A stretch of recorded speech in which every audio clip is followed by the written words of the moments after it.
জীবনে খারাপ পরিস্থিতি আসবে, এটাই স্বাভাবিক। কিন্তু সে সময় যদি তুমি হাসতে পারো, বুঝে নিও সত্যিকারের বিজয়ী তুমি। কারণ দুর্দিনের মুখে হাসি ধরে রাখা মানে নিজের মনোবল অটুট রাখা। যন্ত্রণাকে ভয় পেও না, বরং তাকে আপন করে নাও। যন্ত্রণা তোমাকে ভেঙে দেবে না, বরং গড়ে দেবে আরও শক্তিশালী করে। একদিন যখন পিছনে ফিরে তাকাবে, দেখবে এই কষ্টের দিনগুলোই তোমাকে জীবনের বড় শিক্ষাগুলো দিয়েছে।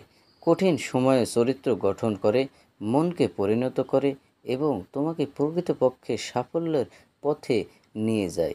তাই দুঃখে ভেঙে কষ্টে পড়ো না, পালিয়ে যেও না। সাহস রেখো, আত্মবিশ্বাসে অটুট থাকো। মনে রেখো, অন্ধকারের পরেই আলো আসে। তোমার যন্ত্রণায় একদিন তোমার সবচেয়ে বড় শিক্ষক হয়ে উঠবে এবং তোমাকে দেবে অমূল্য অভিজ্ঞতার ভাণ্ডার।